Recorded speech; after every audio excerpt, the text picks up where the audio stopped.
Hello everyone, कैसे हो आप सभी। आई होप सब बढ़िया होंगे और बहुत अच्छे से अपनी पढ़ाई भी कर रहे होंगे। तो आज हम आ गए हैं अपना बायोलॉजिकल क्लासिफिकेशन का 5th लेक्चर लेके, जो कि हमारा लास्ट लेक्चर होने वाला है। तो आज हम चैप्टर को एंड कर रहे होंगे।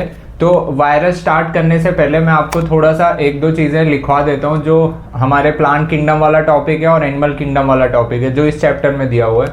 हालांकि पूरा का पूरा चैप्टर है हमारा किंगडम प्लांटी और किंगडम एनिमेलिया का, बट यहाँ पे जो बातें याद रखनी है वो एक दो पॉइंट है खाली लिख के, फिर फटाफट से हम वायरस वाले टॉपिक पे चलते हैं।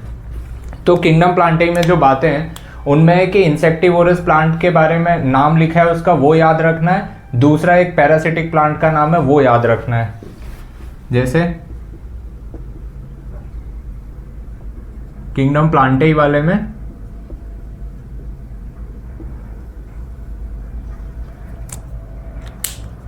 एक तो ध्यान रखना है कि ये सारे यूकैरियोटिक क्लोरोफिल कंटेनिंग है, क्लोरोफिल कंटेनिंग ऑर्गेनिजम्स, ये हमें पता है। दूसरा मेन हमें याद रखना है कि ये पार्शियली हेटेरोट्रॉफिक है। Some of them are partially heterotrophic.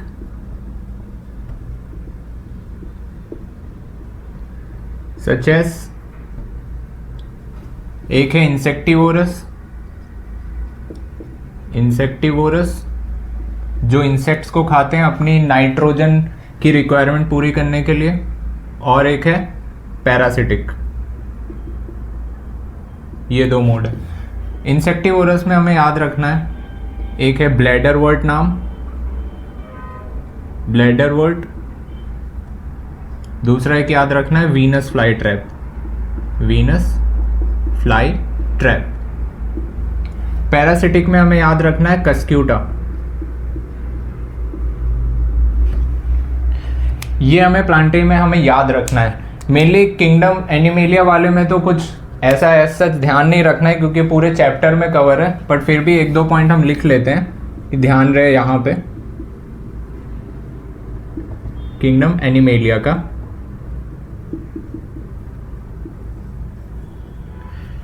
इनका ये मोड ऑफ न्यूट्रिशन की, ये होलोजोइक मोड ऑफ न्यूट्रिशन होता है इनका। सेल वॉल एब्सेंट होती है,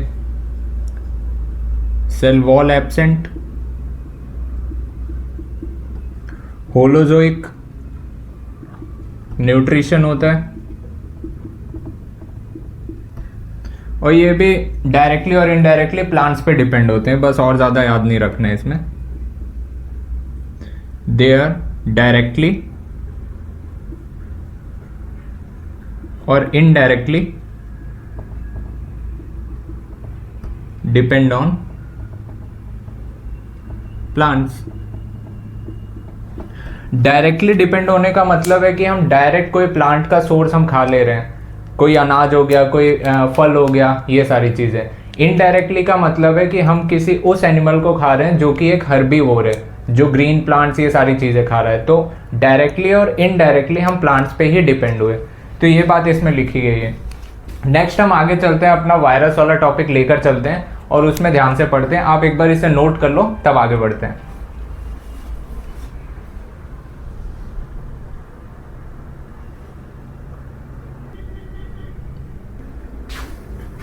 नेक्स्ट हम वायरस के टॉपिक पे आते हैं। Virus, viroids and prions. Viruses, viroids and prions. याद करो, हमने लाइकेंस इसलिए नहीं लिखा है, लाइकेंस हम पढ़ चुके हैं सिम्बायोटिक एसोसिएशन वाले में, ठीक है। तो इसमें हमें क्या ध्यान रखना है, इन लोगों को 5 किंगडम क्लासिफिकेशन में कोई जगह नहीं मिली, क्योंकि रीज़न ये था कि इनके पास अपनी कोई सेल नहीं थी, इसलिए ए सेलुलर ऑर्गेनिज्म थे, इनको रखा ही नहीं गया 5 किंगडम क्लासिफिकेशन में। तो पहला पॉइंट हम यहाँ पे ये लिखेंगे, दे do not get place, they do not get place in 5 kingdom classification, in 5 kingdom classification। अब रीज़न हमें पता है, क्योंकि इनके पास सेल्स नहीं थी अपनी, they do not have their own cells, hence ये ए cellular.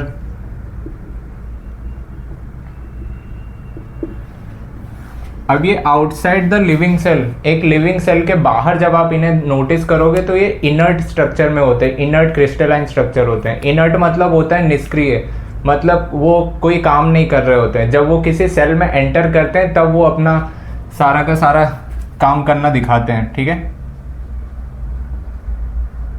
They are inert outside the living cell, एक लिविंग सेल के बाहर ये इनर्ट होते हैं। वायरस के बारे में देखते हैं, वायरस क्या है। वायरस एक न्यूक्लियो प्रोटीन पार्टिकल है, न्यूक्लियो प्रोटीन पार्टिकल है। इसके वर्ड्स को ही ब्रेक करेंगे। न्यूक्लियो से इसका आता है, इसमें डीएनए हो सकता है, आरएनए हो सकता है, प्रोटीन इसका वो कोट होता है जो इसकी कवरिंग होती है। बट ध्यान रखना डीएनए और आरएनए कभी साथ में नहीं होंगे, नेवर बोथ प्रेजेंट,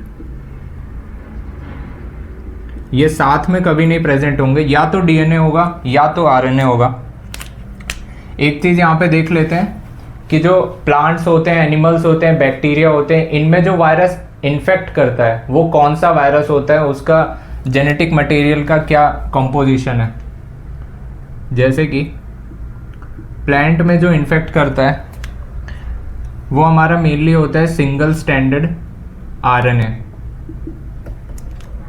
बैक्टीरिया में हमें पता है कि जो वायरस बैक्टीरिया को इन्फेक्ट करता है उसको बैक्टीरियोफेज बोलते हैं, बैक्टीरियोफेज। और ये यूजुअली डबल स्टैंडर्ड डीएनए होता है, ये यूजुअली डबल स्टैंडर्ड डीएनए होता है। और एनिमल्स में इसकी काफ़ी वैरायटी मिलेगी। सिंगल स्टैंडर्ड आरएनए हो सकता है, डबल स्टैंडर्ड आरएनए हो सकता है, डबल स्टैंडर्ड डीएनए हो सकता है, बट सिंगल स्टैंडर्ड डीएनए ऐसा कुछ नहीं होता है, ठीक है। तो ये कुछ छोटी सी बातें हैं, इसको आप एकदम नोट डाउन कर लो, फिर हम देखते हैं वायरस कैसे अटैक करते हैं सेल्स पे, ठीक है।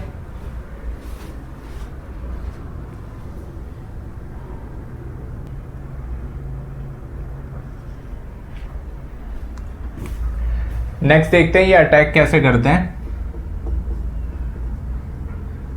How they attack.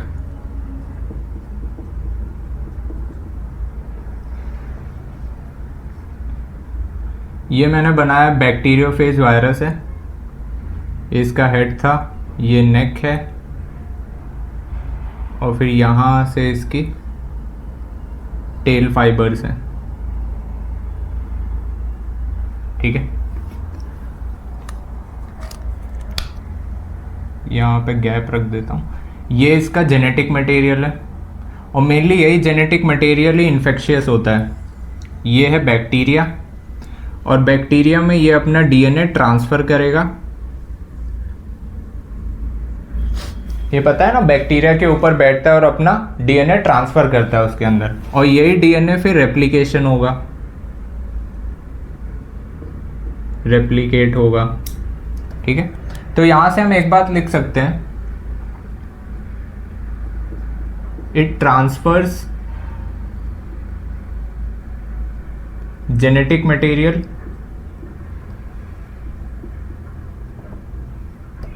To host cell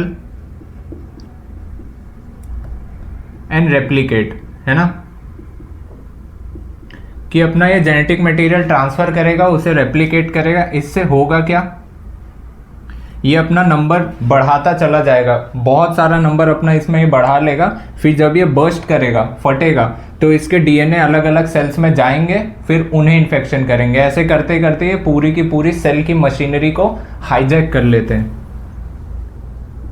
now they take over cellular machinery. ये सेलुलर मशीनरी को टेक ओवर कर लेते हैं। ये है अपना क्या, जेनेटिक मटेरियल, है ना, जेनेटिक मटेरियल। ठीक, ये है।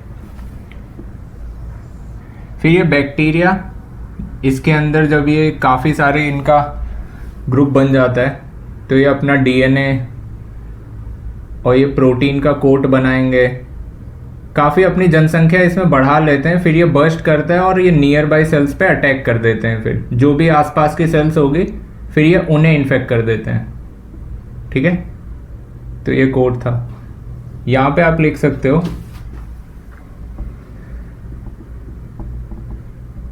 दे attack nearby cells, nearby cells, जो भी सेल्स आसपास होगी अब ये उन्हें अटैक करेंगे और पूरा का पूरा ऑर्गेनिज्म उसको फिर धीरे धीरे मार डालेंगे। तो ये वायरस का मैकेनिज्म होता है, कैसे ये अपना एक्शन दिखाते हैं। ठीक है, ये हम एक बार देख लेते हैं कि इनका स्ट्रक्चर क्या होता है। हमारे बुक में 2 डायग्राम दिए हुए हैं, एक है टोबैको मोज़ेक वायरस का, दूसरा है बैक्टीरियोफेज का। आप एक बार नोट कर लो, फिर हम स्ट्रक्चर को एक बार देख लेते हैं, फिर कुछ एग्जांपल्स हैं, फिर आगे डिस्कवरीज वगैरह हैं, तो एक एक करके हम पढ़ते जाते हैं। ठीक है,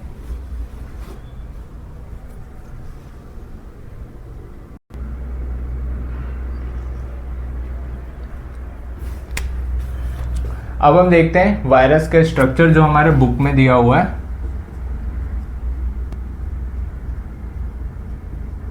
स्ट्रक्चर ऑफ वायरस में पहला हम देख रहे हैं बैक्टीरियोफेज का, जो जस्ट अभी बनाया था हमने। अभी इसकी लेबलिंग भी कर लेते हैं प्रॉपर।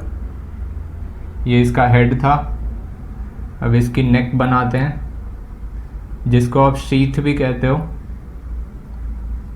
फिर ये है इसका टेल प्लेट, यहाँ से इसके निकले होते हैं टेल फाइबर्स। ठीक है ना, मकड़ी की तरह लग रहा होता है ये इसका क्या है, जेनेटिक मटेरियल है। ठीक है, आउटर कवरिंग क्या है, हेड, इसको हेड बोलते हैं। यही प्रोटीन कोट है, प्रोटीन कोट है।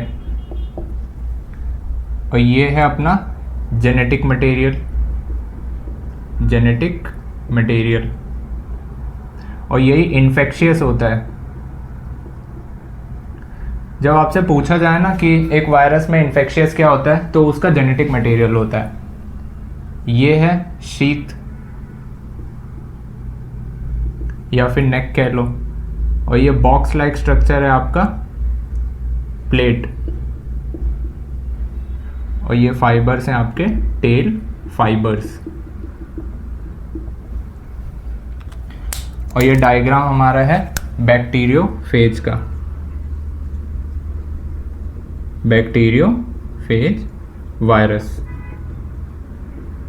ठीक है, अगला हमारा कौन सा था जो बुक में डायग्राम है, दूसरा है हमारा टोबैको मोज़ेक वायरस, जो कि इसका पहले जेनेटिक मटेरियल बना लेते हैं। ऐसे राउंड शेप में होगा,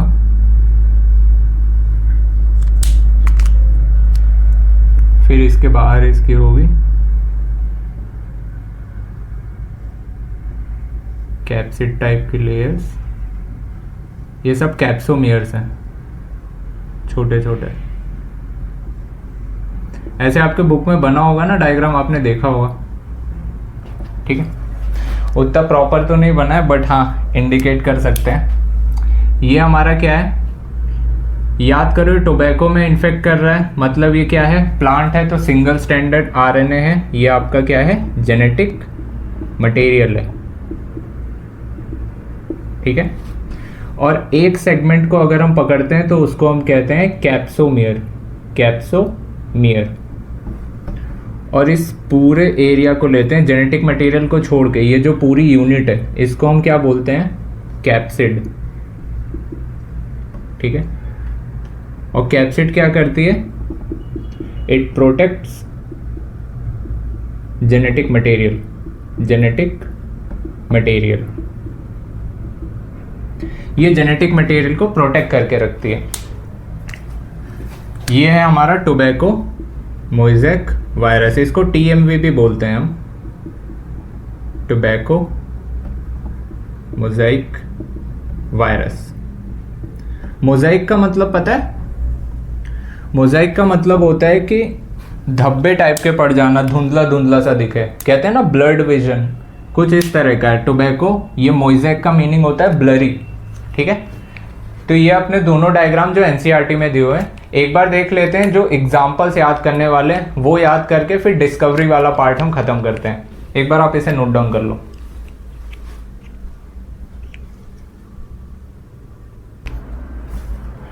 वायरस डिसीजेस देख लेते हैं जो प्लांट्स में और एनिमल्स में करते हैं, जो हमारे बुक में है वो हमें याद करना है, जो वो देखते हैं, ठीक है। वायरस डिजीजेस, एक हमें याद रखना है एनिमल्स के लिए, दूसरा हमें याद रखना है प्लांट्स के लिए, ठीक है।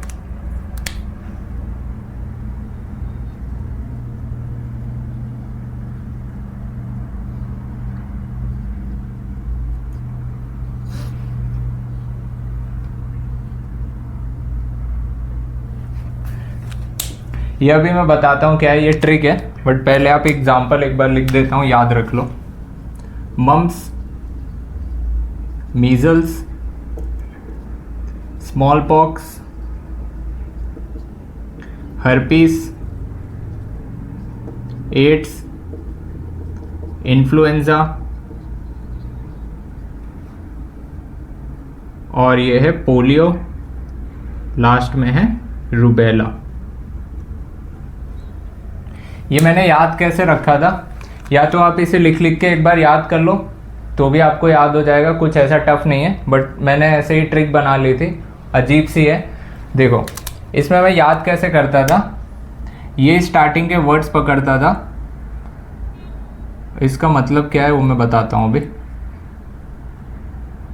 देखो इसमें ये ट्रिक बनाता था, मुझ में समाया है प्यार उनका, मुझ में समाया HAI है, प्यार का P और ये R से रूबेला। ये कुछ ऐसे ही याद रख लेता था कि समझ में आ जाए फटाफट। चाहो तो आप लिख लिख के भी नोट कर सकते हो, कोई इशू नहीं है, या तो आप ये भी लिख सकते हो, मुझ में समाया है प्यार उनका।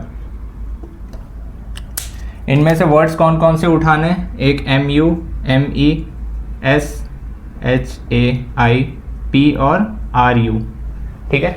इससे ये कवर हो जाता था। प्लांट्स के लिए मैं खाली, चाहो तो आप याद रख लो, मैं एक इमेज खाली दिमाग में बनाता था कि एक छोटा सा प्लांट है जिसमें मोज़ेक डिजीज हो रखी है, उसमें 3 तरह की मुझे लीव्स दिखती हैं। एक है जो ऐसे मुड़ी हुई है लीव्स, दूसरी है जो ऐसे गोल गोल रोल हो चुकी है, एकदम ऐसे रोल हो गई है ये वाली लीफ, तीसरी लीफ में उसमें इमेजिन करता था कि उसमें खाली वेन्स जो होती है ना लीफ की, खाली वो बची है, बाकी पूरी पत्ती झड़ गई है। इससे सारे एग्जांपल्स भी याद हो जाते थे। चाहो तो ऐसे ध्यान रख लो, चाहे तो ऐसे भी आप लिख सकते हो याद करके। एक तो है leaf curling, leaf rolling, mosaic formation, when clearing, stunted growth,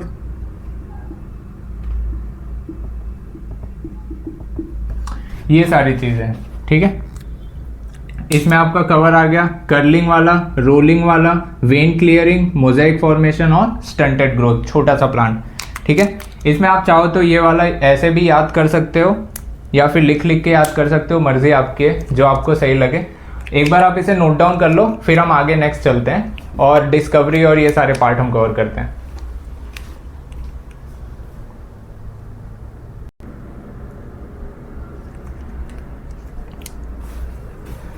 next हम देख लेते हैं डिस्कवरी ऑफ वायरस।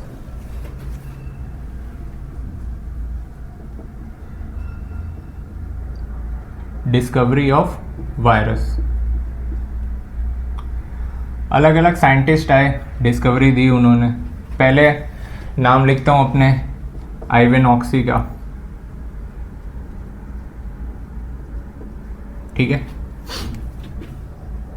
ये आए थे अपने 1892 में। इन्होंने मोज़ेक डिजीज़ के बारे में बताया था, पर इन्होंने ये नहीं बताया था कि वो वायरस होते हैं, इन्होंने सिर्फ उस डिजीज़ के बारे में बताया था। ही रिकॉग्नाइज्ड सम माइक्रो ऑर्गेनिजम्स।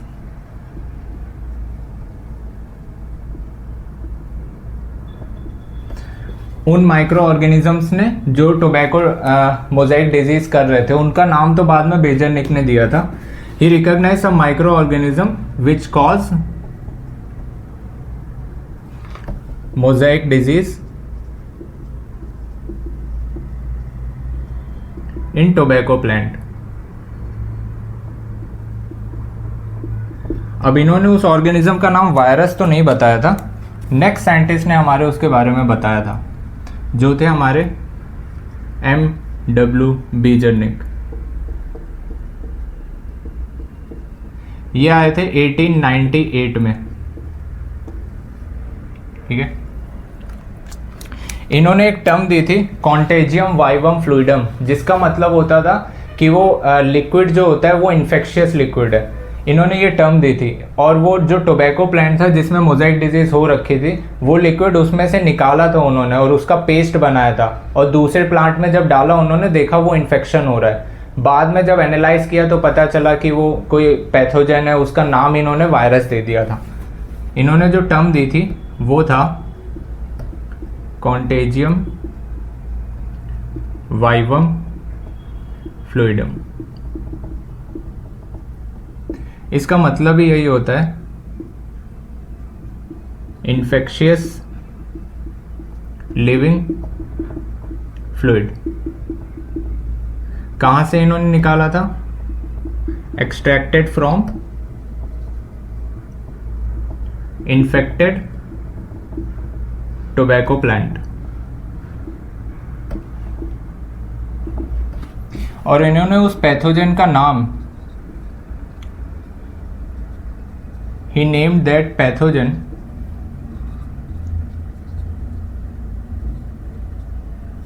cause disease, जो डिजीज कॉज कर रहा था उसको इन्होंने नाम दिया था वायरस। यही साहबजादे थे जिन्होंने नाम दिया था, ठीक है। नेक्स्ट साइंटिस्ट हमारे आते हैं स्टैनली साहब, W.M. स्टैनली। ये आए 1935 में। इन्होंने वायरस को क्रिस्टलाइन स्ट्रक्चर में दिखाया और ये बताया कि वो जो क्रिस्टल्स होते हैं ये मेनली प्रोटीन के बने होते हैं।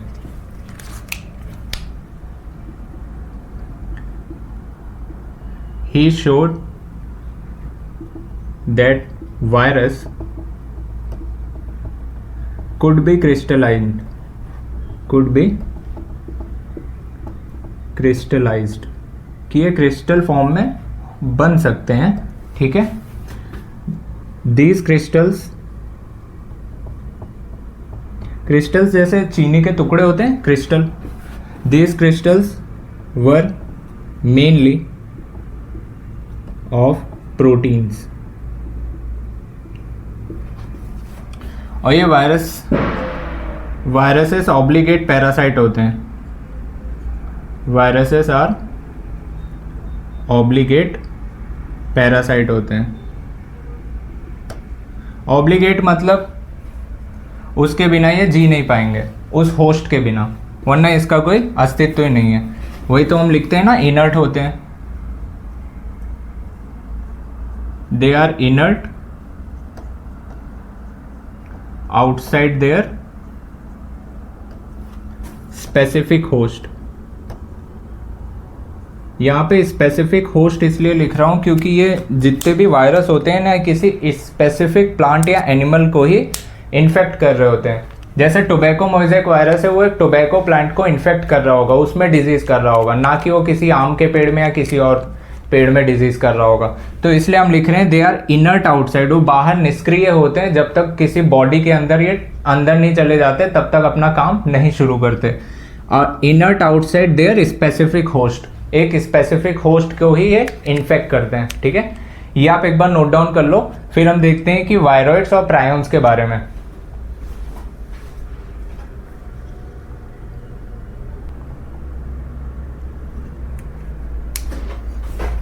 नेक्स्ट है हमारा वायरॉइड्स।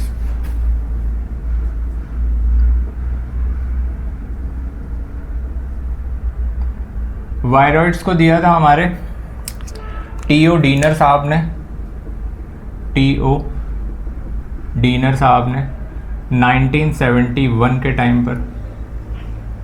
इन्होंने उस डिजीज का नाम बताया था potato spindle tuber disease, potato spindle tuber disease. ये डिजीज कैसी थी पता है? ये आलू में डिजीज होती थी और इसमें होता क्या था, ये पोटैटो स्पिंडल शेप में हो जाता था, मतलब धागे शेप में लंबा स्ट्रक्चर हो जाता था, इसलिए इसका नाम ये क्या था, potato spindle tuber disease. Viroids थे क्या? ये हमारे थे नेक्ड वायरॉइड्स थे हमारे नेक्ड वायरस, नंगे वायरस है ना, नेक्ड वायरस, जिसमें क्या था आपका प्रोटीन कोट एब्सेंट था, प्रोटीन कोट एब्सेंट था। ठीक है, कपड़े इसने नहीं पहन रख रहे थे, मतलब आउटर कवरिंग नहीं थी इनके पास, प्रोटीन कोट एब्सेंट था। अब प्रोटीन कोट एब्सेंट था मतलब इनका मॉलिक्यूलर वेट कम होगा, लो मॉलिक्यूलर वेट। ठीक है, नेक्स्ट हम आते हैं प्रायॉन्स पे। प्रायॉन्स क्या थे?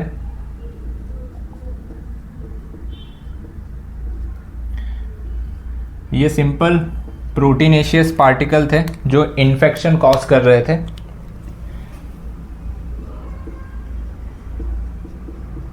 Infectious proteinaceous particle. अब ये इनफोल्डेड प्रोटीन थे, इसको मैं यहां पे लिख सकता हूं इनफोल्डेड प्रोटीन्स। जैसे प्रोटीन का प्राइमरी स्ट्रक्चर है, समझ लो ये नॉर्मली फोल्डेड जब होती है तब तो कोई डिजीज नहीं हो रही होती। मान लो ये ऐसे मैंने नॉर्मली फोल्ड कर दिया, तो ये क्या था अपना नॉर्मल फोल्डिंग। ये जब एबनॉर्मली फोल्डेड हो जाता था,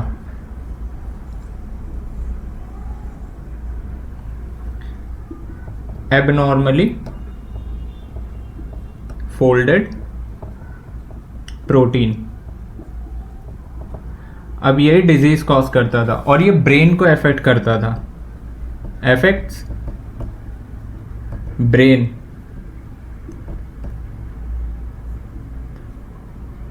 और डिजीज कॉज करता था, डिजीज कॉज करता था एक तो कैटल्स में करता था और एक ह्यूमंस में करता था हमारे अंदर। कैटल्स में जो करता था वो था हमारा mad cow disease, mad cow disease, जिसको हम क्या कहते हैं bovine spongiform encephalopathy, encephalopathy. Cephalo word head से आया हुआ है इसलिए बोवाइन स्पॉन्जियोफॉर्म इंसेफेलोपैथी। हमारे में क्या करता था, क्रूसफेल्ड्स जैकब डिजीज करता था इन ह्यूमंस में। ठीक है, ये तो कुछ इसकी बातें थी जो हमने लिखी, वायरस, वायरॉइड्स एंड प्रायॉन्स के बारे में देखी।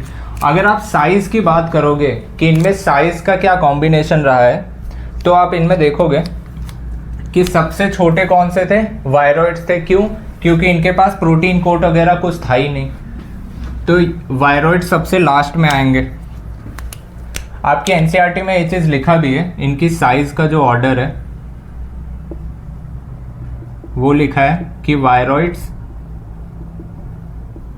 सबसे कम है, बाकी वायरस और प्रायोन्स बराबर है। वायरस और प्रायोन्स का साइज बराबर है, वायरॉइड्स का सबसे कम है। ठीक है, यहाँ पे अपना चैप्टर एंड होता है। तो ये चैप्टर हम पूरी तरह से कंप्लीट किए हैं और कोशिश करेंगे कि इसका PYQ लेके हम फटाफट से कवर अप करेंगे कि जो जो इम्पोर्टेंट PYQs है ये करके फिर हम प्लांट किंगडम पे मूव कर जाएंगे। तब तक आप एक बार रिवाइज कर लो, अच्छे से अपना पढ़ाई करो। Best of luck, thank you.